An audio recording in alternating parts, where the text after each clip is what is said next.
Hello, everybody, and welcome into the Two for Talking podcast. I'm your host, Corey Tusick. I've got comedian Joe Bartnick alongside. You can check out all his tour dates at joebartnick.com. And I've got Josh Yohe with The Athletic, as always.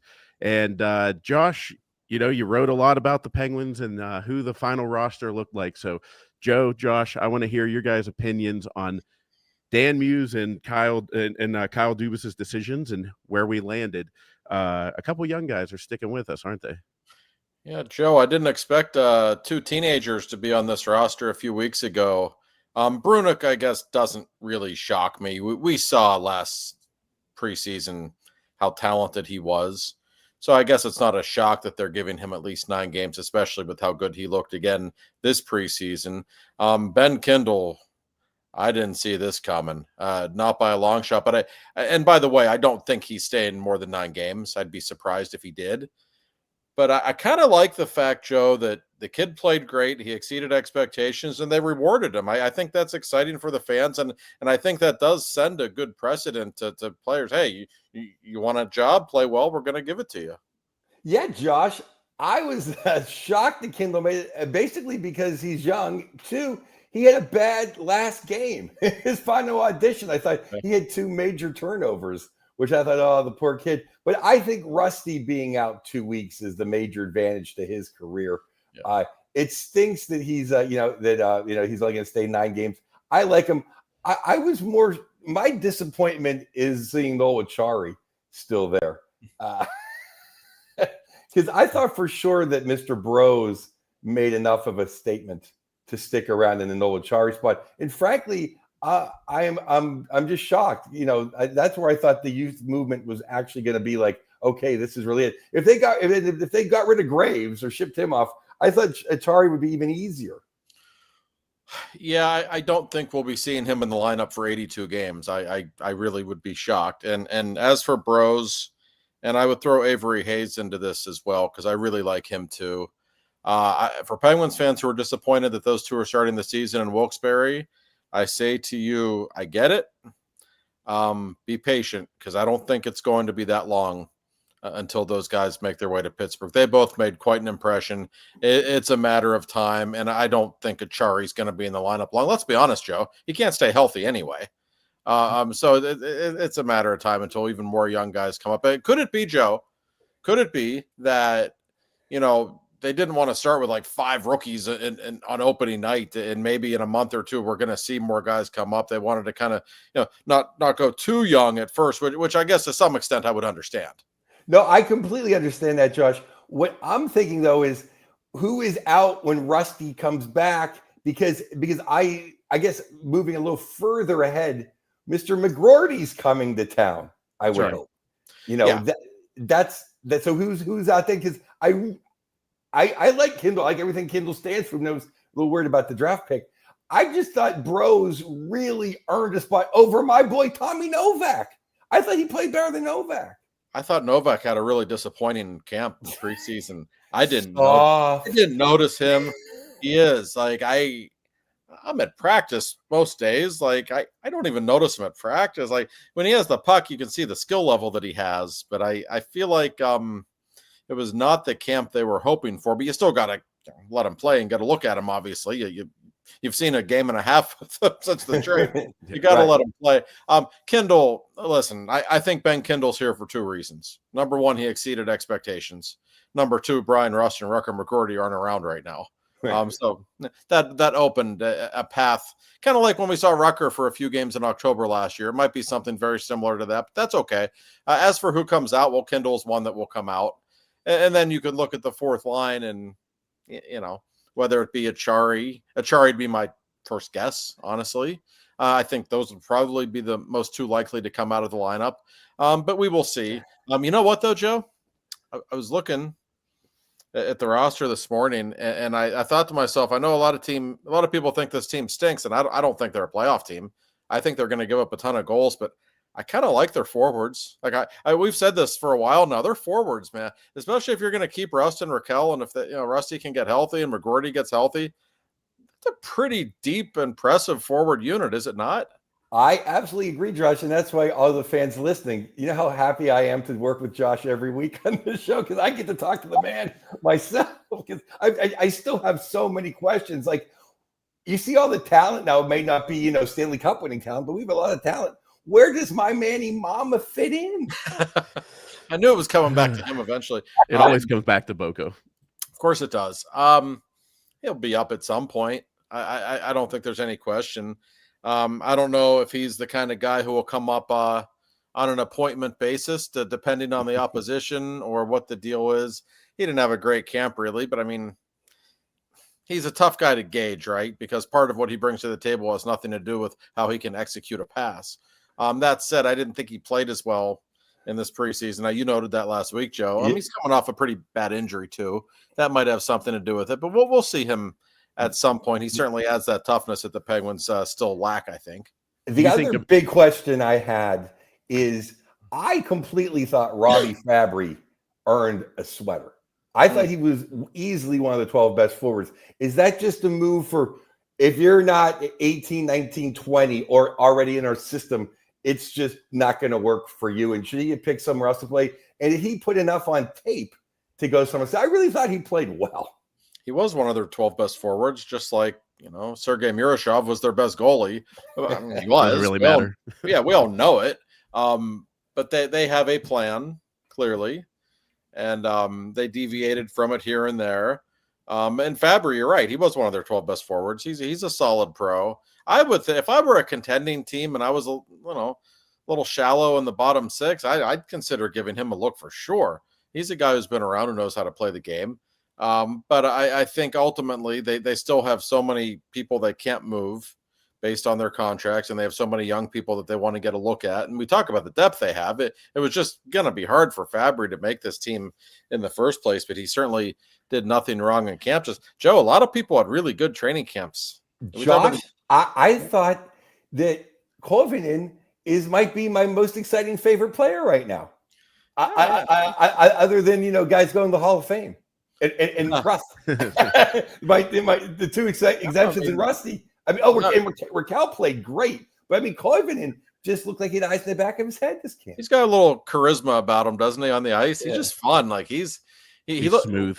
Yeah, he is, Corey. One thing that I notice, and we talk about this with young guys, like I always, now this is Sid, but I always talk about with Sid, his rookie year compared to his second year, he looked so much faster when he was 19 because, the body's still growing at that point. You're getting stronger. When they're that young, you sometimes just see a noticeable physical difference. And watching Koivunen in the first day of camp, all of us who were there every day, we kind of said, Jesus, like he looks twice as fast. Look at this guy. So you see that speed element to his game, and he's just so smart. He sees the ice. I mean, I think he might be more of a playmaker than a goal scorer at the NHL level, but I think he's a valid top six winger in the making, and I'm really looking forward to seeing him play with Sid. I think he'll be good with him. If he plays with Sid, I mean, there's an outside chance that he could be in the Rookie of the Year. He could be in the Calder conversation because he's going to get his points. It's conceivable, and he won't be on the top power play to start, but I'm telling you, he's going to be on it at some time this year. That's my prediction. Watching him in practice, the power play comes so naturally to him. He can really work on the wall. I think he can play a number of different positions on the power play. In fact, the hockey IQ, he just knows where to go with the puck. With Rusty being out, why not play him there now? Because on Friday they played two defensemen, which is like never happens with the Penguins. And that's what I would do because I don't like Letang and Carlson on the power play together. I think we've seen enough of that, but I guess we're going to have to see it some more, unfortunately. That might have been my only disappointment, other than maybe Novak not being a stellar performance. A couple other just minute performances. Boku. I thought that when it was the young guys, when it was Tomasino and Koivunen and Bros on the power play, they looked incredible. It looked like the Red Wings. And then as soon as the old guys went out there, it looked like Blausma was the coach. No, I mean, we've seen, I think especially in Letang and maybe even more so Malkin, I don't mean to pick on those guys. They're still effective. They just aren't what they were. But you really see the decline in their games on the power play, like especially Malkin. That Gino, there was a time for, I would say, a big chunk of their respective careers, where I thought Malkin was better on the power play than Crosby. 100%. Right? Crosby was always the better 5-on-5 player. But there was a time when Malkin was more of a weapon with that one-timers, things he could do on the power play. We don't see that as much from him. Letang was never great on the power play, really, and neither's Karlsson. So it's interesting that it looks like we're going to see the old guard on the power play to start. That said, it worked in the preseason. As long as Raquel's the guy being teed up, it might be fine. It was ironic. They said there's 2 defensemen on the power play for the Penguins. This never happens. And then they named the defenseman. I was like, I don't know. Like, I don't know if there's a whole lot of defense being played on this power play. You might want to call it 5 forwards. Josh, speaking of the defense, that's where I'm questioning more of the decision making. I thought Wotherspoon looked okay. I thought Karlsson had a great camp. Like, so he teaming with Wotherspoon, like, okay, I can see that. Letang looked as bad as Letang usually does most of the time. And then Caleb Jones, it's not like Caleb Jones was on the Panthers and couldn't make it. He's barely an NHLer, and somehow he got moved ahead of guys who I thought really good camps, as far as Dumba. Yeah, Dan Muse and Kyle Dubas must see something in Caleb Jones I don't see, because I didn't see anything in training camp that impressed me. I wouldn't say he was awful, but I didn't look at this guy and say, yeah, he needs to make the roster. Look at this guy. He was not good. And the left side of the blue line is a major problem. Like, first of all, how bad was Owen Pickering in camp that he couldn't make this team playing on the left side? That's a little bit of a red flag, and he wasn't very good. Witherspoon's okay. He's kind of a number 6, number 7 defenseman. He's okay. Ryan Shea's okay. Kind of a number 6 defenseman probably, right? Like, that's the left side of their blue line. That's all you need to know about Ryan Graves, by the way. Speaking of left-handed defensemen, that he was banished to Wilkes-Barre, and justifiably so. I thought he was so bad in the preseason games, Joe. He looked like a guy who was just checked out emotionally. I didn't see any effort. He was playing like a guy who either didn't care or who thought he had a roster spot locked up months ago. And either way, it was a bad look. To just the lack of passion I saw from him in the preseason was really bad. Well, he was horrible. But after Brunicki, and I'll give Karlsson his due, I thought Dumba was the third best defenseman, and then I probably put Clifton fourth. So what happens with Dumba and Clifton? Are they have to clear waivers or what? No, I don't think so. They'll be on the team. So they're going to carry 8D. Is that? They might. I mean, we'll see. Some decisions obviously have to be made, and part of that goes in line with which forwards they decide to keep a few days from now. Dumba is one of their 4 best defensemen. I'm telling you, this guy had a good training camp, and you want somebody who plays with Sandpaper, excuse me. Sandpaper too. Whatever. This guy has a nasty streak. You could see it even in battle drills. Like, I liked it. He really plays with a physical edge. And like we said when this trade went down a couple of months ago, Joe, like, just because he wasn't good enough to play in Dallas's top 6 doesn't mean he stinks. That's probably the best team in the league on paper we're talking about, or one of the best. It's a little different. That doesn't mean he's not a perfectly valid defenseman in this league. I still think he is. And one thing about him, like, just from asking him about it, and if you take a look at his history, like, he can play the left side if you need him to, and I think he can be okay there. Because if you want to play Brunik and Letang and Karlsson, well, that's fine. To me, you still have to find room for Dumba in this lineup. Put him on the left side. I don't, like we said, that left side is so bad. If you're hurting somebody's feelings on the left side, that's too bad. You got to go with your best 6 defensemen. There's no question in my mind that Brunik and Dumba are both 2 of their top 6. Well, what do you do about, like, talking about the left side? I really wanted to ask you this. Is it time to start worrying about Owen Pickering? Like, is this becoming a bust territory? Because that's a pretty, like, I thought he was a lock given how bad our left side is. Yeah, I thought he would be. Bust is a harsh word, but he's not looking great. And I just think with him, the ceiling isn't very high. Like, Owen Pickering might turn out being a perfectly fine third pairing defenseman. And that's fine if you don't take into consideration he was a first-round pick. Right? Well, when you think first-round pick, you always want more than that, of course. He just looks like a guy to me. He's big. Other than that, I don't know how much he brings to the table. And I wonder how much the Dubas regime likes him. He wasn't drafted by Kyle, remember. That was a Ron Hextall draft pick.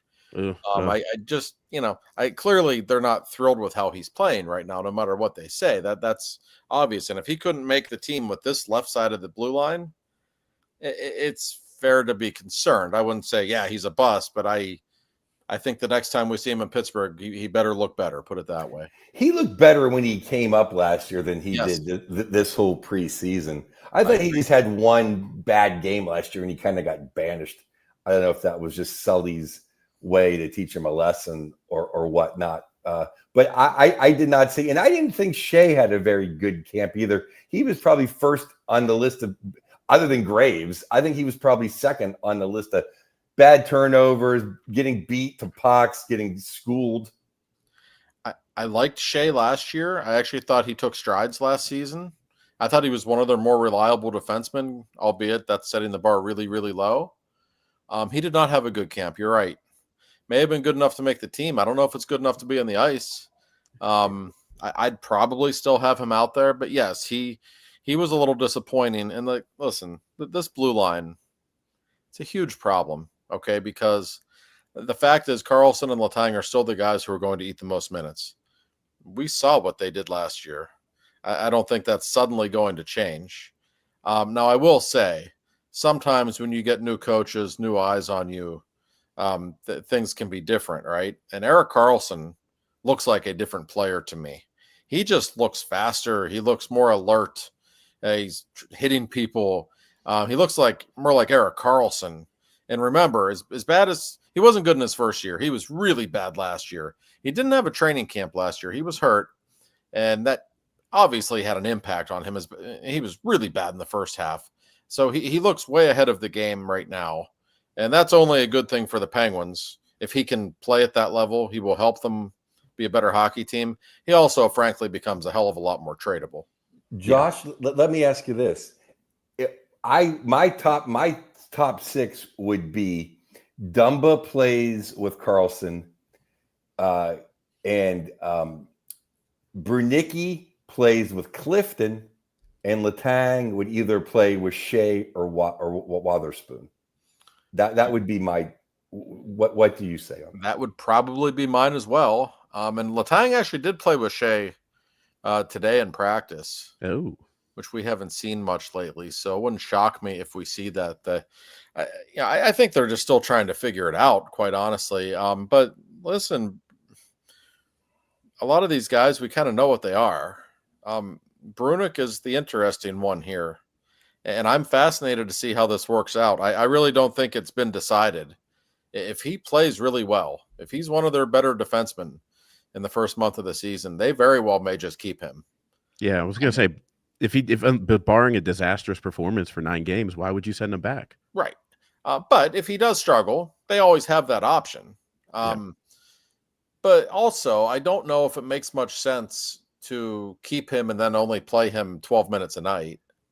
He needs to play, right? I mean, maybe that would be fine. I don't know, but I would think more of a minute-eating role. That's who he's going to be. I just don't know if it makes sense for him to get limited minutes. But that's a problem when you have Letang and Karlsson still on the roster, still on the right side. So I don't know how this unfolds, but I know that I'm very interested to see how this unfolds, Joe. Well, yes, Josh. Now, here's the thing. Would you rather see him play 12 minutes against men or 29 minutes against boys? I would rather see him play 12 minutes against men. Yes. Yeah, I think that's how you develop. It's like in comedy. I'm the king of the open mics, right? But now let's go to the improv. Let's go to the Comedy Cellar. Let's hang out with Attell and Louis C.K. Let's be on that show. No, it's real easy to be the funniest guy at the open mic. Mm-hmm. Mm-hmm. No, that's a great point. And one thing about this kid Brunick, I'll tell you what, the more I learn about him, the more I talk with people who know him, he has a competitive streak that's a little more advanced, even for professional athletes. And I thought we saw it the other night. Like, he had a little bit of a misplay, was responsible for a goal against in the last preseason game. Then a couple of shifts later, he has an unbelievable shift and scores a beautiful goal. It was like, whoa, like that was a response that I think got everyone's attention and was kind of his way of saying, no, you don't want to send me down. I'm ready. And you'll see, he'll make mistakes. He's a kid. We don't see 19-year-old defensemen in the NHL very often. So he's going to make mistakes, but that's okay. I just think he has the mindset and the competitive spirit where it's not going to impact him negatively. This kid's got guts. He's not going to, feel sorry for himself if he makes a mistake. I'm telling you. Josh, this is not the 2017, 16, 17 Penguins or the 2009 Penguins or the 1994 Penguins.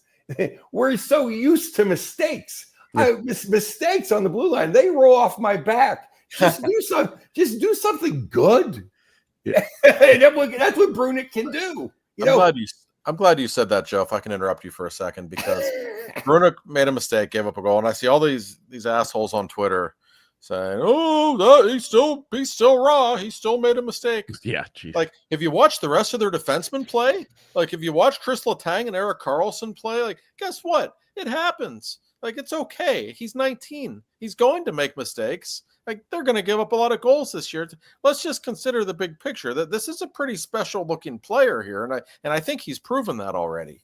All those guys have to wash their girlfriend's perfume out of their Letang jerseys. We know the segment of that fan base right there. Yeah. They're just a little upset that Christopher. Hey, I'm not bagging on Letang, but Brunick, to me, I don't care. He can make that mistake once a period. I'd be like, let's keep him. Like, he's in our top 6. He should be. Like Joe said, I'm numb to it. Like, yeah, I mean, and so much of it is just the personality. There are some players who would get rattled and who would need to be coddled a little bit and sent to the minors. That's okay. Everybody's different. But I'm telling you, this kid's kind of an alpha. He's got a. I don't know. He's like a stealthy alpha. I don't know if cocky is the right word, but like he's got a high confidence level with himself, and that's a beautiful trait for a defenseman to have. He's a little bit of the doctor in him. Yeah, a little bit of doctor. That's a great point. That's a great point, though, Josh. There's one thing I did pick up. I like Dan Muse.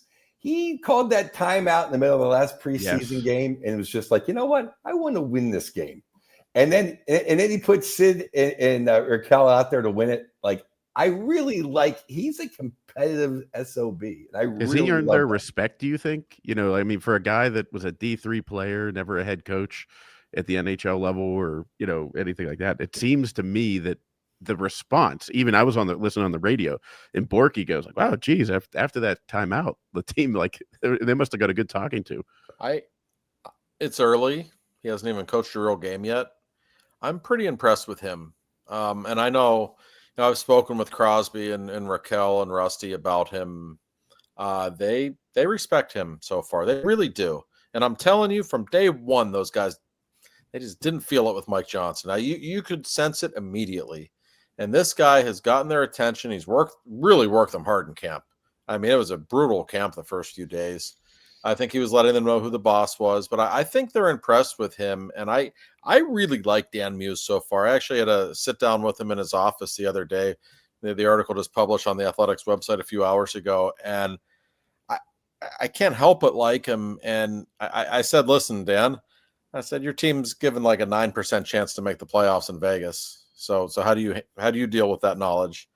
And he looks at me and he says, listen, you're a reporter. You have a job to do, and I respect you, and I respect all reporters out there. I respect the fans. People can think what they want. He said, we're going to write our own story. And he said that might sound like cutesy, but he meant it. He said, we're going to write our own story. And he said, Kyle Dubas made it clear to me, like, we don't want this to go on forever. We want to start getting better immediately. There's an urgency to start winning games. And I think everyone's buying in right now. And I think they're going to play hard for this guy. Josh, I felt the respect watching it myself, as opposed to sitting back and thinking, oh my God, Barzini just sitting there clueless behind the bench. And it was Mike Johnson. And he looked like the mayor at the end of the Animal House. Just like, what's going on? He had no charisma. He had no way to lead men, which is, you remember, Josh, like 4 months ago when I was just like, what you wanted. We need a guy that can lead men. Now I'm not afraid to have him behind the bench, saying, what's Tocchet doing over there? Or mean mugging Sully. Like, he's a man. I'm so much happier about the choice than I was 6 weeks ago. No, he's been impressive. And I think I mentioned this last week. It's in the article too. The work this guy puts in, like, he has a passion for this. he wouldn't tell me what time he comes to work in the morning. I said, not really. What time is it? I keep hearing you have a little bit of an obsession with this job. He said, I don't want to say. I said, is the sun up when you come to work? He goes, oh, no. I said, okay. I said, is the sun up when you go home from work? He goes, oh, no. And I said, have you gotten a chance to explore Pittsburgh? He goes, well, I went to Firebirds to eat. I said, Firebirds? I said, it's a good place. He said, well, it's right across the street from the arenas. I don't have time to go anywhere else because I'm busy working here. Like this. And I said, all right, that's impressive. And he said, listen, this isn't manual labor. He said, I'm coaching hockey. This is a dream. And he's and you know what? Sid and Letang especially, they're rink rats, right? Like when they see that earns their respect when they see a guy who's got the passion that they do. I'll give my maybe weekly, at least monthly plug for The Athletic. Great article on Dan Muse. Of course, I read it. But even better, the article on Mario brought a tear to my eye. I mean, that is poetry. That is Of Mice and Men. That is, The Great Gatsby. That was just a great article. It's a tear to my eye that he's 60 years old, for God's sake. I know. You know what, though? I was talking with some hockey parents over the weekend, and I said, given how well the Fleury thing went, and if they're worried about selling tickets, sign Mario. I know he just turned 60, but I said, sign him, put him on the power play. I will get season tickets tomorrow, just to watch 66 on the power play. He sure wouldn't do that in a million years, but no, he would not. Implies that the hero worship still very much exists, and for good reason. He's just a little different than everybody else. And you had many sentences that were gold in that article, but the best one was everyone just wishes that Kyle Dubas had to answer to him. Yep. And I didn't mean that as a shot at Kyle, by the way. No. I didn't take it. It's not. It's a shot at FSG. Maybe a little. Yeah. I mean, it helps to have owners who are actually around and interested in what you're doing. But yes, that would be something. It certainly would. Yeah. So I have a question about Sergei Miroshov before we get to Bill and kind of moving on to some other stuff. When Bloomquist comes back, I assume he'll be in Wilkes-Barre, unless Tristan Jarry has a 10% save percentage. So is he going to get the bulk of the load down there? Are you getting any sense of is it going to be a split between, Joel and Sergei, or, what do they want to do with him? They're both going to play, but I am under the impression that Miroshov is going to receive the bulk of the work. I just think helping his development has become one of the single most important things in the organization. Like I said earlier, we know who the best goalie in camp was. We know who the guy with the most talent in camp was. And I think he'll make his debut at some point this season in the National Hockey League. I don't know when, but I bet he will. And Bloomquist isn't a guy they've given up on. They like him. Luckily, with the way the AHL season goes, a lot of back-to-back games, the way the scheduling works out, there will be time for both of them to play. But this, to me, is more about Miroshov. He's the blue-chip talent here, and that's becoming increasingly obvious as time goes on. Yeah. It's increasingly obvious, too, that if Miroshov is the goaltender, we have a better than 9% chance of making the playoffs. And if Miroshov is not the goaltender, we have about a 9% chance of making the playoffs. Yeah, because I thought Jarry was terrible in preseason. I just, even there's the one game in Detroit, he only gave up one goal. He didn't look good. There were about 4 or 5 posts clanging behind him. He looked clumsy. That's the word I would use. He looked very clumsy. He almost knocked over the net when he went to play the puck the other night. What are you doing? You know what I love about Sergei on Friday? He let up a softie. Mm-hmm. That was the first one he let up that was it wasn't a great goal to give up, and he bounced back. And Borky even said it. Borky said, if you're the netminder, it's no more goals. Rest of the game, you want to win this game. And I mean, sure as hell he did it. So couldn't you just feel, even though it was preseason, there were 5,000 people in the building, couldn't you feel the energy when he came into the game, though? Like the Penguins respond to him. And they don't respond to Jarry. It's just there's just a psychological cloud there at this point. That's what has me so excited about this team. There's guys like that. There's Sergei, there's Koivunen. There are young guys now that we're like, oh, they bring some energy. Like there is a future. Now, does that mean they're gonna make the playoffs this year? I don't think so. But It's kind of one of my questions about opening night. We have Sully, who didn't want the young guys to play, versus the new Dan Muse. And Josh, you wrote it quite well in your article talking about the young guys coming up and saying, Sully's gonna be staring what he didn't want right in the face on opening night. Well, I don't know if I worded it that way. No, you didn't say it that way. I actually balk at people who think that Sully didn't want to play the young guys. I don't think he had good young guys to play. Now, did he rely too much on the Nola Charis and Kevin Hayes? Yes, but it's ironic and it's kind of amusing that Sully behind the bench is going to see 19-year-old Harrison Brunick and 18-year-old Ben Kindle playing for the Pittsburgh Penguins. I'm sure that's going to cross his mind. That's why the sports writer in me, Joe, is like, you know what? If we think Miroshev's this damn good, let's stick him in there at the Garden, national television, eye to eye with a very flamboyant, very famous Russian goaltender, Mr. Shesterkin. Let's just do it and get it over with. I would have loved to have seen it. 1000%. That's why they're almost Tomlining the rebuild, where it's like, oh, we're not living in our fears, but Monsieur Obi and Wilkes-Barre. Oh, we're not living in our fears, but we're going to keep Blake Lizotte instead of Bros. Oh, we're not living in our fears, but we have Caleb Jones instead of anybody else. I don't know. I will say this. The goaltending position is a little different. And one thing about Miroshov is we see the talent, and he's been so good. He really hasn't played a lot. Like, he hasn't played even many AHL games. Like, most of his games played are in Wheeling or Russia. So I understand why they probably want to see a little more and just see him keep progressing. But there is another side of me, like, he's your best goalie. You said you were going to play your best goalie. Like, let's see it now. Why not?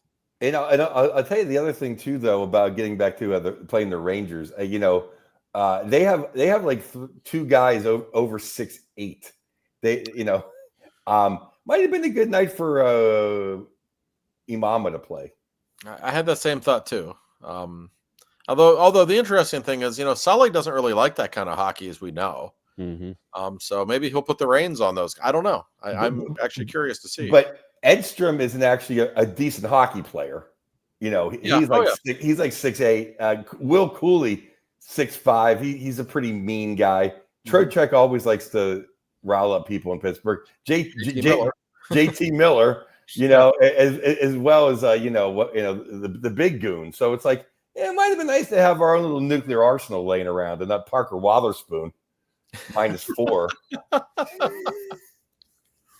I could do without that. We'll see. It's going to be an interesting game tomorrow. We'll talk a little bit about, forecasting into the future here, but we do have to get to our favorite Penguin fan, Mr. Bill Neofis, who, have you talked to him about his time in Ireland? A little bit. Bill had a very good time in Ireland, even though he missed the Flower event. He actually just texted me a few minutes ago. He loves Sid. He doesn't like when people compare McDavid to Sid historically. So he just texted me and said, I got to begrudgingly give McDavid credit for taking less money. He's finally starting to emulate Sid. So this is true. We'll get to that in a bit, I'm sure. But yeah, Bill Neofis, he's the man who leads the Neofis Insurance Group, our great sponsors. We talk about them every week, and they're not just our sponsor. They're friends. They're good people. They will help you with all of your insurance needs. Bill's number for either Bill or his group, it's 412-364-3388. I'm going to say it one more time, 412-364-3388. Tell them we sent you. They love that, because then Bill can talk hockey for a few minutes before he gets to business. And that's what we all like to do, right? They are the best, whatever your insurance needs are. Literally any insurance you can think of, they will have you covered. So give Bill a call. Now, Bill's going to be in the house. He actually just texted me. I don't know if he's coming to the opener or not, but he'll be there for Sully's return Saturday night and on the suite level. Wow. See? Oh, yeah. Our sponsors are big time people. They sit in the suite level when the Rangers come. He might be with Mario. You never know. I'm going to ask him if he's sitting with 66 or not. Yeah. Yeah. If we could, if we can't have Mario there, I'd take Bill sitting up there with a glass of Cabernet. That's right. Watching over the arena. So thank you. Well, Pierre LaRouche needs to be in the box with Bill. Oh, That's the way it needs. Absolutely. Life's always better when Pierre's just around having a glass of wine, you know? I agree. Always got the tan from being on the golf course with Mario in Florida. Pierre's like the greatest guy ever. For anyone who's met Pierre LaRouche, unbelievable guy. The best dude. Thank you, Bill, as always. So also, happy 60th birthday. Yes, to the big guy. That's why we're all here. Thank you. I mean, yeah, none of us. I don't even know if I'd like hockey because I wouldn't have ever seen it. I can't tell you how many times I've had that thought. Like, what would I be doing with my life if he didn't exist? I'm serious. I don't know. I don't know. I'd probably still be in this industry, but I don't know. It's amazing how he has impacted. The three of us wouldn't even know each other. I mean, I wouldn't have met my wife. I wouldn't have my kids. Like, it's as simple as that. You know what I mean? Like, how many people have that story? No, it's so true. I mean, no, we all have stories like that. It's never has. I might still have a wife.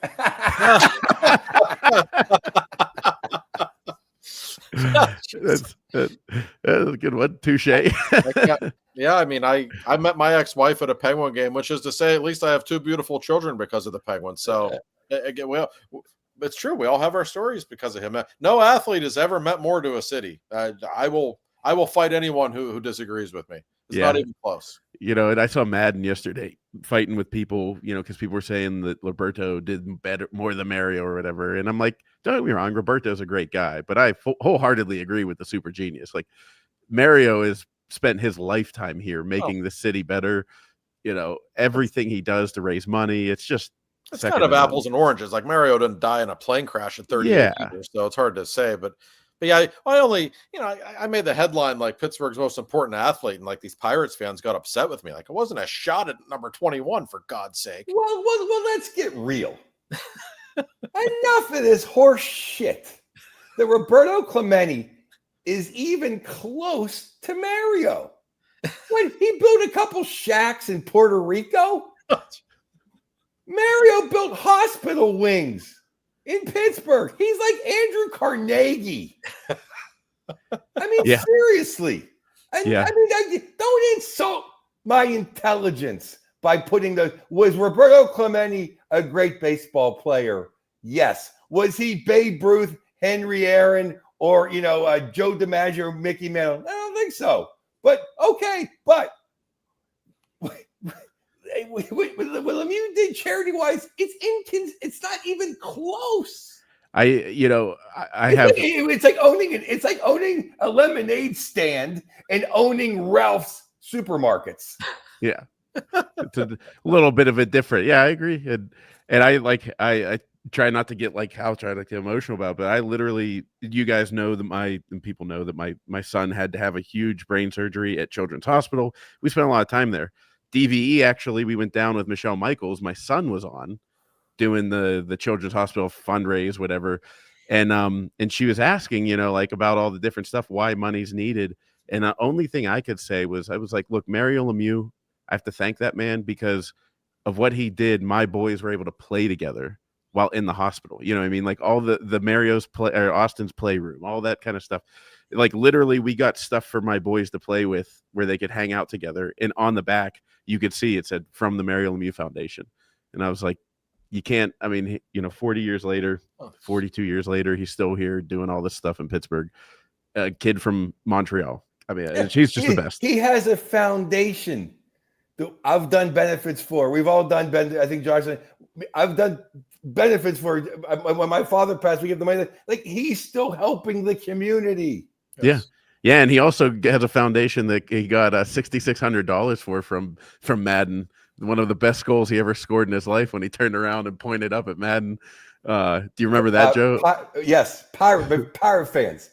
Don't send Josh your hate mail. You can Joe Bartnick at hotmail.com. I'll debate any of you who want to pretend that it's in the same with, like I said, Roberto, nice guy, great baseball player. Well, it's not a knock on Clemente in any way. I know he did some charity work. He's not freaking Mario Lemieux. Yeah, and I can't even. It's like saying Mike. I mean, it blows my mind that someone be that. The inferiority complex of Pirates fans. I wonder where that comes from. I couldn't imagine. I don't know. Well, let's go around. So I want to break down the Metro in depth. But first of all, I mean, you mentioned it a little bit there. Connor McDavid signs a 2-year, $25 million contract extension with the Oilers. Joe, I think you were beating this drum early on and said he's going to sign a short one so he can get another big one. As Bill Neofus said, he did what Sid did. He could have got a lot more money. What are your thoughts, Joe? I'll start with you. I did not see the actual number because I've been running around today and we did during this podcast. He took a 2 for like 12.5 a year. Is that what he did? Yep. Oh, that's incredible. Now it's up to the GM to fulfill the team with guys. He should have done it. He should have signed that deal in June so they could have gone shopping for free agents. What was he waiting for? I don't know, Josh. I mean, why take it now so you can make a splash at the trade deadline? But good on him, and at least they'll have 2 more years of him, and good for Edmonton and good for Canada. And now we can all stop hearing about this. Thanks, Jesus. Thank you, Jesus. This deal may have been done for a long time. Maybe they just chose to announce it the day before the season. That kind of stuff does happen when organizations want to put the PR spin on it. I give him credit. He could have obviously demanded a hell of a lot more money per year. The first person I thought of was Kirill Kaprizov. Actually, you're making $17 million a year now. You're making $4.5 million a year more than the greatest player in the world. You better back it up with a big time season and then some. No, I give him credit, and I don't want to give Sidney Crosby credit for everything, but didn't it kind of feel like this is the Sid effect? Like if Sidney Crosby never took less money forever, would McDavid be taking less money now? I don't know. But, that's the person McDavid grew up idolizing. And he's gotten to know him a little bit now, playing in the 4 nations. They're going to play in the Olympics together. And maybe he just decided, you know what? Sid's on to something. I'm still making an enormous amount of money. I'll be 30 when I'm a free agent again. I can cash out then if I want, go play in New York or Chicago, whatever. But he's trying to help his team win. Good for him. I think that's a selfless thing that he did. He did an incredible thing. And what's funny now, if it was the NBA, they'd be the countdown clock on the next 2 years. Would be at the bottom of the screen. Like he only has 2 more years in Edmonton, and where's he going to end up? So it's great that he signed the deal. So he'll be perfect to But it also heightens the pressure on them to win right now, though. Man. Oh God. I mean, it's now or never.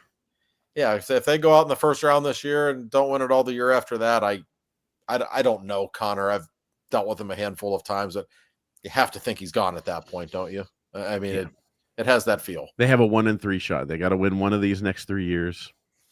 It could be Corey, or maybe I'm wrong. Maybe if he does win one, then he gets the hell out of Dodge. It's kind of like LeBron in Cleveland the second time. All right, Cleveland, I won you a championship. I'm going to LA now. That's where I did my service. I did my duty. Yeah. I got to go. Yeah, that might be it. I'm sure he does feel obligated to win a cup there. That's obviously that changes his legacy if he finally wins one there. Well, a cup is a cup. I mean, the same way we hold no grudges to Gino or Sid if they leave. Yeah. They got us the cup. Yep.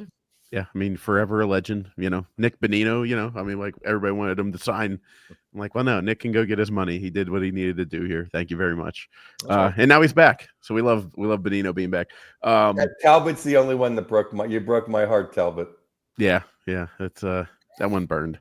You don't go right to the creamsicle. You don't go to the brotherly love. He still had half a beer at Mario's sitting on the bar when he signed. Yeah. Yeah. It was no.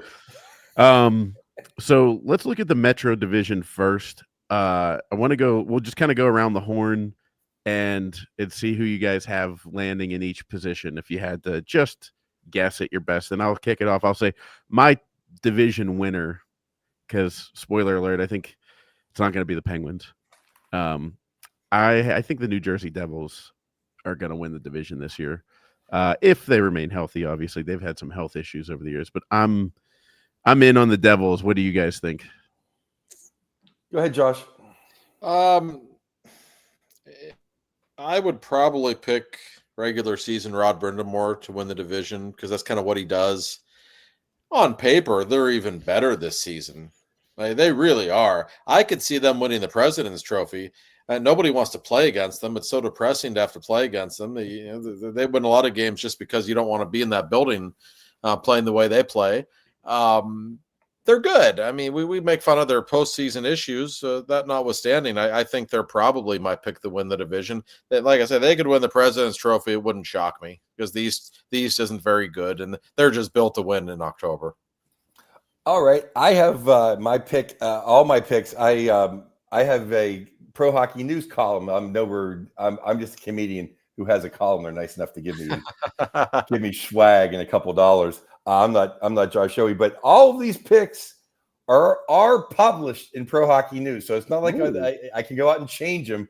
Yeah, and they might be published. They are on twofortalking.com as well. All right, so I have, and this is almost a homer pick. I just believe in it. I have the New York Rangers winning the Metro. You're big on the Rangers, huh? Yeah. I see the Sully effect. I think Shesterkin's going to have a huge bounce back year. I like Quickie. Gavrikov is an excellent shutdown defenseman. It's now or never for Mr. Fox. They're Borjan and Susie, however you say his name, are perfect 3-4 defensemen. They actually play defense. Sullivan doesn't even remember what that's like. And up front, I just think he has his lieutenants. I think they're going to play Sully hockey. I think JT Miller and Trocheck, they're going. He has a sergeant at arms. Yeah, and I like that Lafreniere. I like Lafreniere. Yeah, and I like the bread man. And I have the Devils second. I love the Devils. I think I would pick the Devils actually in a best of 7 against them. I just think Igor is going to win a lot of games. They can score goals when they need to, and the Garden is the Garden. And Sully's gonna rule that place.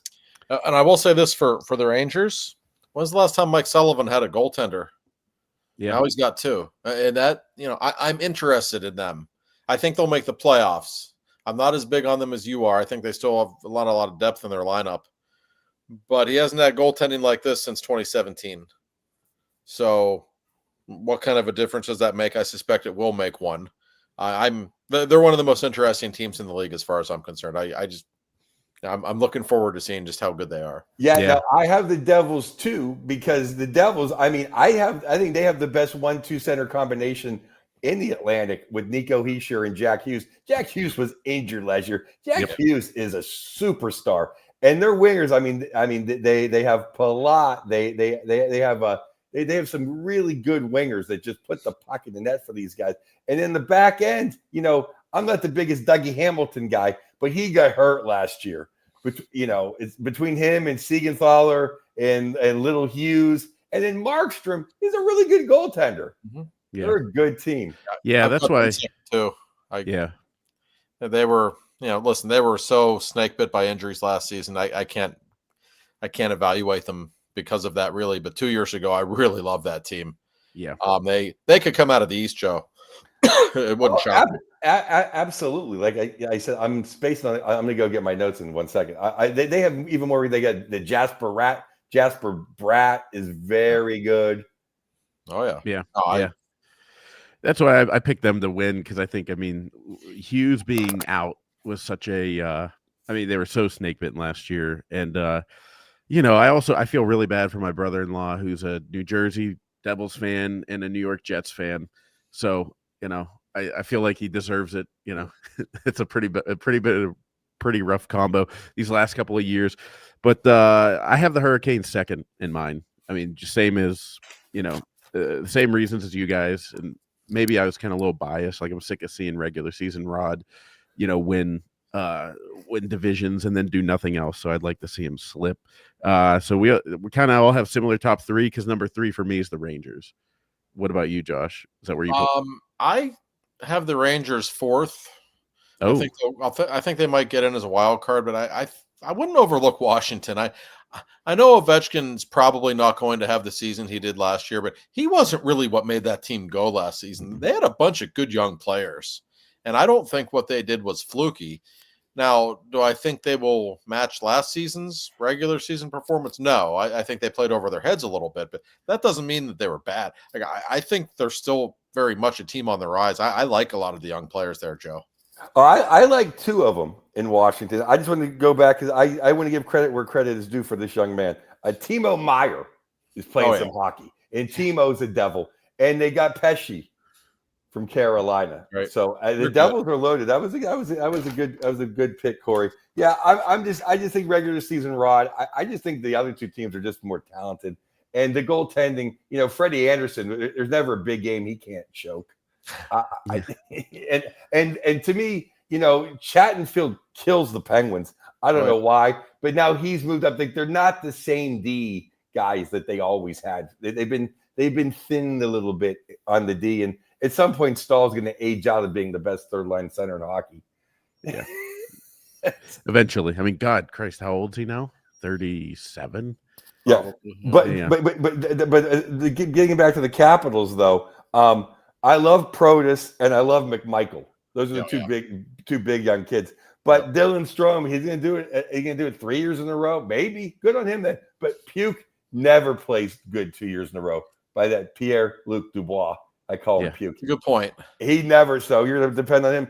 Ovi, like I don't know. It seemed like once he caught the record, he kind of slowed down a little bit. And Terrible Tommy's not Terrible Tommy anymore. No, he's not as terrible. And I agree with you on the Ovi thing. I almost felt like if he didn't break the record during the regular season, that would have made them go farther in the playoffs. Huh. Yeah, it's just like the wind was out of his sail. I love Carlson, but he's getting older too. But Chychrun pretty much lived up to the hype, as far as a pretty good D guy. But then Lindgren and Logan Thompson played way above their heads. They did. But I think they've done a really good job of rebuilding on the fly, kind of like the way Los Angeles did a few years ago. I give them credit. And I think no matter how we rank them, I really feel strongly that Carolina, New Jersey, Washington, and the Rangers are the four best teams in this division. Yes. I think there's a pretty clear divide. Joe, I don't know how you feel about Columbus. Like, I loved watching Columbus play last season. They're fun to watch. They have some forwards that are really impressive. They can score, but I feel like that was a team that did play over its head a little bit last year, and I wouldn't be shocked if we see a little bit of a regression. Yeah, I think they're a little out of their depth. No, I agree. But I actually picked them fourth, and I picked Washington fifth. Yeah, okay. I did. I like Merlikins. I like the Jet Greaves in Ness. I think Jet Greaves could be a breakout star. I just kind of feel more of like a Washington, just more of a little decline. And I just, I'm been historically not for Carolina. I mean, not for Columbus, but between the Johnny Hockey thing and the suntan Dean Evson behind the bench. I like those big Russian kids, and I like Fantilli. I just kind of like that team. They're interesting. They're fun. Some teams you just don't want to watch when there's nothing else on. Like, Carolina, like Columbus. I'm like, I'll watch them. Yeah. They're fun.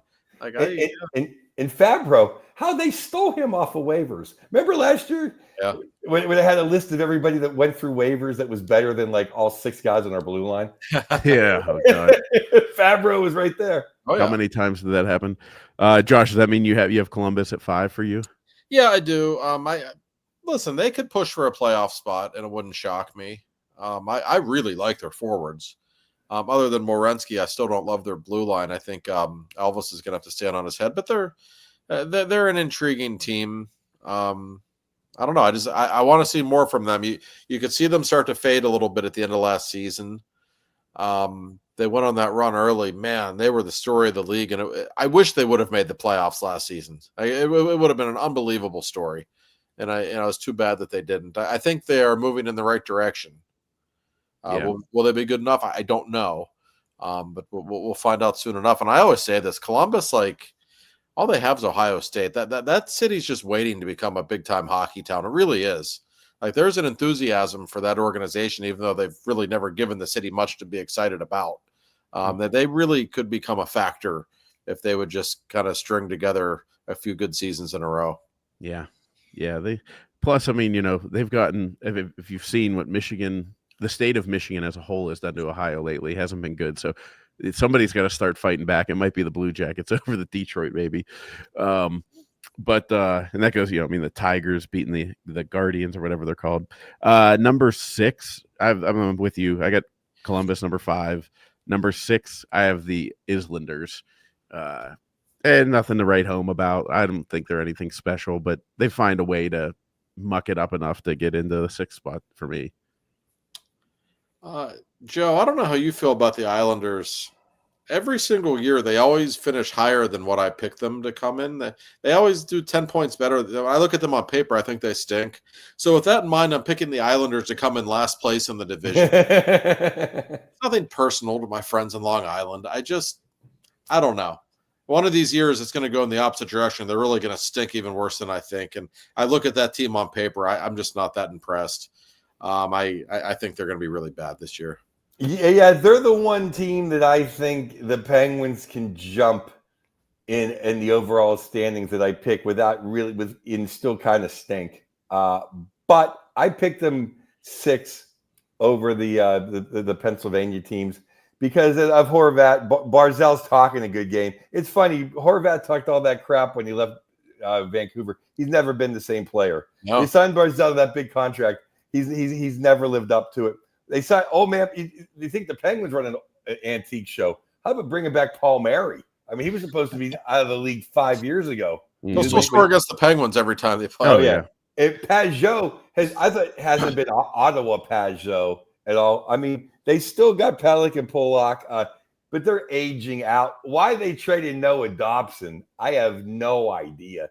And now they don't have Varlamov to back up Sorokin. And Sorokin at one point was better than the Russian in Manhattan, but not anymore. Oh, yeah. No, Sorokin's talented. I mean, he's the guy who, if he can put together a complete season, despite what the team in front of him may look like, he can steal games. He might be one of the 5 most gifted goaltenders in the sport. But I'm probably not giving them enough credit. It's just what I do. I pick them to come in last every year. It's like, oh, the Islanders are a point out of a wild card spot. I wonder how, because I never understood how they do it, but they just do. They are always right there. The reporter in you is going for the story of Waugh just ripping somebody's head off in the stands after a 3-2 loss. I love Patty Waugh. And of course, but belated happy birthday to Patty Waugh, who was, of course, born on the same day as number 66 in the same province, which is one of the coolest things ever. Yeah. Maybe the greatest player and greatest goalie ever born on the same day in the same province, yes. There's something going on in January in Montreal every year that causes great children to be conceived. Yes. So we let's go with number 7 here. We're kind of all jumbled, but for me, the 7th is the Pittsburgh Penguins. And honestly, I just couldn't rank them below the Flyers because I feel like the Flyers will be worse than them somehow.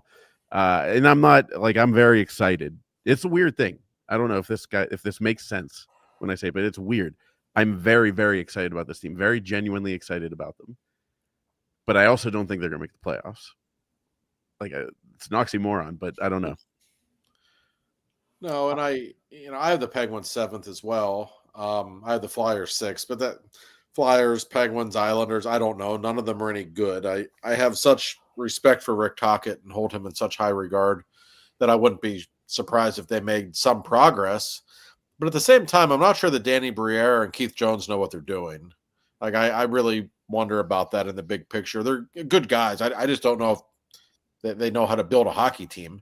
I don't see a lot of talent on that Philadelphia team. I think Rick only has so much to work with. And as for the Penguins, Joe, I think they're going to be fun. I think we're going to enjoy this season more than the last few seasons. I truly believe that. There's still going to be a lot of rough nights when they just give up too many goals. Yeah, I just think that for 2 reasons why I picked Penguins 7th, Philly 8th. One, I think it would literally be over Sidney Crosby's dead body that the Flyers finish ahead of the Penguins in the division. They just, last year it looked like it was going to happen, and it just didn't because the Penguins sparked up at the end. And secondly, I just think Philadelphia does not have enough NHL talent. Yeah. I was always a Zegras guy, and he's coming over, okay, but Couturier, your number 1 center? What? Can Zegras even play center? He's usually a wing. I'll give him Michkov, and I'll give him Konechny. Other than that, I don't like any of their forwards except Nick Delorier, which I wanted the Penguins to get 4 years ago. I love Delorier. That would be your kind of guy. Yeah, that doesn't surprise me. Hey, he kills penalties. He's probably the 2nd or 3rd toughest guy in the league. and he had a hat trick in a game. But Sully probably wouldn't have played him anyway. But I hate Garnett Hathaway, and I hate the fact that Nikki D has to protect him. I hated Hathaway when he was a Calgary Flame. I hated Hathaway when he was a Capital. I hated Hathaway when he was a Bruin. He's a dirtbag, and not to be critical, but their goaltending stinks. Yeah, and their defense is like, I don't know. Sanheim, I think he's a little overrated. He's all right. Yeah, I know what you mean. Yeah, Garnett Hathaway. I made some waves in Washington a few years ago, and I tweeted that guy was born to be a Flyer. He shouldn't be playing in Washington. They all got mad at me. I was right on. I've never been more right about anything in my life. That guy's a born Flyer. Yeah. And probably why I love Imama so much is he took him out. Yes, he did. So that'll do it for the Metro. But let's just run through, since we're on a little bit of a time crunch. We want to talk some Steelers, college football. Who do you have, Joe, as the Atlantic winner? I have the Florida Panthers, even though they have so many injuries. I made my column before the devastating injury, not just to Florida, but to all of hockey in the world on Barkov. But I have Florida number one because conceivably, London and Bennett can be, if they were the 1 and 2, they'd be the best 1 and 2s on almost the whole league. So they didn't almost even miss Barkov. Florida's just loaded. I have Florida 1, Tampa Bay 2, and Toronto 3. Yeah, I think Florida is. I think the world of them. I don't think they're going to win the division just because I think Barkov being out all year and Tkachuk being out, it's just going to make it tougher in the regular season for them. That yes, they're still very good. I also don't think they give a shit about winning the division. I mean, that they just need to get in. I think Tampa will probably win the division. They're actually better on paper, even though they're another year older. But I'll probably go Tampa 1, Florida 2, Toronto 3. That sounds about right to me. Josh, you mean better on paper from last year, or you mean better on paper? Yes, Tampa's. Okay, because I don't think they're better on paper than Florida. I think that's not what I meant. No. Okay, that's why I just wanted to clarify. Tampa's not better now than Tampa was last year on paper, but I still think their window has closed. Even though they'll make the playoffs, they'll score a lot of goals. I sure wouldn't pick them in a series against Florida anytime soon. I'll tell you that. No, and I mean the big guys for Florida will be back, so hopefully. The Central. I just want to get through. I just want to get through like a little bit more in the Atlantic, because I think there's a middle class where I think Montreal is the best of that middle class, Josh. Yeah. Then Ottawa, then Detroit, because I think there is a world where Detroit can step up and make the playoffs. I think there is no world where Boston or Buffalo is going to make the playoffs. Yeah, that sounds right. They stink. Nothing's changed with Buffalo. Boston's kind of a year behind the Penguins on the whole rebuild, going to struggle. I like Montreal a lot. I do too. I picked them ahead of Ottawa. They're a playoff team, in my opinion. They could be kind of a dangerous playoff team, I think. I think they're very much on the rise. They could break into that top 3 even in that division. It would not shock me. I think they are to be reckoned with. I'd be aware of that team. Yeah. Especially with Toronto's goaltending issues. Yeah, and we can make fun of Marner all we want, and that's fun, but they never replaced him. Like, they're still going to miss all that production in the regular season. I don't think they're as good of a team on paper. Now, if you pay attention to the Twitter fans, Toronto fans on Twitter, they very much are aware of the fact that they have not replaced the goals that they lost. It's an issue. Yeah. So out of the Central, I have Colorado. These are not really, these are very safe bets. Colorado winning the division to me. Like, I don't know. It's really hard to look at that division and see somebody else winning. I think it's a toss-up between Colorado and Dallas. I think both top 6s are, damn near all-star teams. And I like the top end of each. I mean, you have Taze and you have Makar, who's our Bobby Orr. And in Dallas, you have, Miro and Harley, who jumped out. I just think, even though he wears out a little bit in the playoffs, he's got a midget for a backup. I just take Ottinger over Blackwood and Wedgwood. That's why I think Dallas is a better team, but I'm picking Colorado to win the division. That's interesting. I'll pick Dallas to win the division, but it's clearly between those two.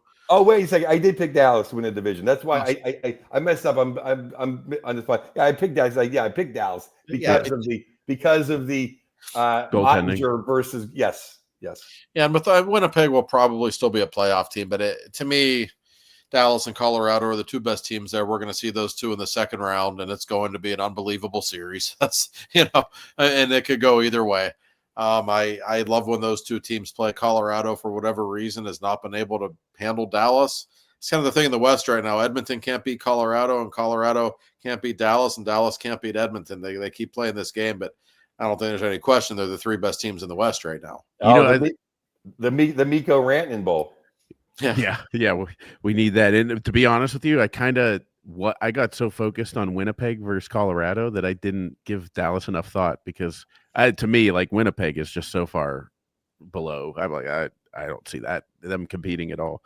Winnipeg is the Carolina of the West. Yeah, like they might have a good regular season, but then they'll unless they get lucky with a last second goal to survive against an 8 seed. But it has to wear on you too that if you're going to play 82 games, but you have the most unreliable goaltender come the spring. Mm-hmm. It's getting to be a problem, isn't it? It's going to be. It better not be a problem for Sullivan. He better pick somebody else. February, it better not be. I know. Yeah. Just to go through though, I have Logan Cooley in the Utah Mammoth. I almost call him the Jazz every time in the 4th seed, barely squeaking out over the Bluesers because I think there's a good chance the Central gets 5 in. I love the Bluesers. I think Minnesota is overrated. I love Kirill. Kirill could have won the MVP last year at Christmas. He's great, but they don't have enough around him. And then after that, I have Nashville, who they forgot how to play. They got all these superstars. They forgot how to play Nashville hockey. And then if you think you're depressed being a Penguin fan, look at the Chicago Blackhawks. It's been 7-8 years since they've been in the playoffs. They're no better than they were 7-8 years ago. They're really bad. I know. Chicago, Nashville are, not good. Clearly the pits of that division. I like Minnesota more than you do. I don't love them, but I could see them making the playoffs. I love that Utah team. I'm telling you that blue line is wonderful. Logan Cooley, we're a little biased because he's from here. That kid is a stud. I mean, he is really on the verge of becoming a real all-star caliber player, in my opinion. I really, really like that team. They are on the rise. Yeah, the Kaprizov stuff. I mean, they just went too far. Like it's kind of like we talked about it last year so much about how they've never had a guy, and to me, it's like the guy that never got attention from a pretty girl. And like the moment she gave him attention, like here's flowers, here's this, we'll give whatever you want. I'll give you everything. Christ, he's making $5 million more than Connor McDavid. No, but I just Utah though. The Gauthier, Cooley, JJ Peterka, Clayton Keller's underrated, Schmaltz, right? But their bottom 6: Krause, McBain, O'Brien, Stenlund, Cup winner, and our old buddy Mr. Tanev. There's some stumpers to lay the wood after you get scored upon. And then Sergachev, our old boy Marino, don't call him Dante Marino, our old buddy Cole. Dursey is Drew Doughty light. They just didn't accept it. And then they got our old buddy Mata and Nate Schmidt. Vizmelk is a good goaltender. If they weren't in the Central, I'd pick them higher. No, that's clearly a playoff team on paper. Yeah, absolutely. Should be. Out in the Pacific, I have the Vegas Golden Knights. It's not that it couldn't be Edmonton. It could be, you had to pick one. So that's who I went with. This is Vegas Golden Knights. But they have a long history of winning that division out there. Long history. I mean, short, but long for their franchise. Joe, this division feels like much of the same to me. I feel like Vegas and Edmonton are the best two teams. I feel like LA is very good. I don't know if they can beat either of those teams in a playoff series. I don't know that anything has changed in the last 6 months. What do you? And I know you really love keeping track of those Western teams and the Pacific teams in particular. What do you think? Well, I am picking the Vegas Golden Knights to win the division. As much as I am not a Mitchell Marner fan come the springtime, he is 100 more points. And Jack Eichel is living up to all the number 2 hype out there in the desert. I like the Vegas Golden. They're a professional organization, and Aiden Hill has a little something to prove this year in that he is a cup-winning goaltender. I like the Golden Knights. I'm not going to shock the world. I'm picking the Mistress in the 2-hole. I think another big year, more for Quentin Byfield. They're going to have Kuzmenko all year. I know people are down on CC and Dumoulin. They're going to add a little more stability in the back end. I'm not as high on Edmonton. I think Edmonton last year just got by on those 2 guys, and I think they're just trying to get by on them again. And I'm just not sold on the team that's played that much hockey. Who knows the regular season? I think now they're waiting for the trade deadline to see what's going to happen. And they're going to tread water, and they have enough talent to just, to hang around and make the playoffs. They always start out horribly and make it anyway. So I have them third. I mean, that's interesting. On paper, listen, Edmonton's goaltending, I actually feel like the last 2 postseasons, they've played above their heads in that position because there's not that much talent there, and it still wasn't enough to win. Yeah. And I just don't know if that goaltending duo is the answer moving forward for them. It's the same old story. They might have the 2 best players in the game, and that's something, and that will carry you so far. But as we have learned, it's not far enough. Is that roster really any better now than it was? No, it's not. And then the 2 big guys, as great as they are, they're another year older. The great players of all time, like I think is Leon 30 now? He's 29 or 30. McDavid's 28. You're not going to get better at that age. You might be able to sustain it for a few years. That's great. They're not going to get better than they are, and no one else around them is any better on paper. They're a contender, of course, but unless they make a couple of changes and additions on that team, I'm not feeling them making it to the final again. Oh, and on the back end, Ekholm is a year older. And he was way dinged up last year. And everyone loves Bouchard. Playoff Bouchard. Regular season Bouchard is a bigger Chris Letang as far as a mistake machine. And Nurse is pretty good. He's not 9.5 million good. No. But they're really the 2 years ago when they lost they lost Fogo and Holloway. That meant something. Like that's what filled in the blanks around the big guys. In the 4-hole though, I got the Duckies. I love what the Duckies. So do I. Yeah. Yes, I love that team. They're coming. Yeah. Coach Q, he knew which team to jump back to. That's a smart move. There is real talent there, Joe, especially their forwards. I mean, oh yeah, Uncle Leo is the man. Yeah, no, he can really play. What's the rest of your Pacific there, Joe? Well, I got Duckies. Then I got Vancouver, which I thought my other podcast, I thought Andy Picard had the best line ever. He goes, "What, you have a troubled locker room and then you bring in Evander Kane?" It's like, what? And Tocchet's not there to fight him. I don't know what they're going to do in Vancouver, but I think they have enough talent to beat Calgary. Calgary just plays hard, and Wolf is a great goaltender. They don't score enough goals. Nazem Kadri is not a number 1 center. No. And their defenseman, I like Uyghur's really good, but the other guy, Rasmussen, he's always out the door. He's always 1 foot out the door. So I got them there. And then below that, I got the San Jose Sharks climb out of the basement because Salabrini is the real deal. And I predict right here, Salabrini makes the Canadian Olympic team. He got his running mate. He has a great mate, and Will Smith, not the rapper, a great winger. And then Misa is going to be a great number 2. And they brought in a bunch of real defensemen to play defense. They got brought in Orlov and stuff like that. And they got the Russian kid Ankara in net. It's put up or shut up. Or go back to Russia. Yeah. And Seattle, poor Ronnie Francis. Enjoy your night the 25th in Pittsburgh. Yes. It'll be the highlight. No, terrible. That's going to be the high point of the season for him. Yes.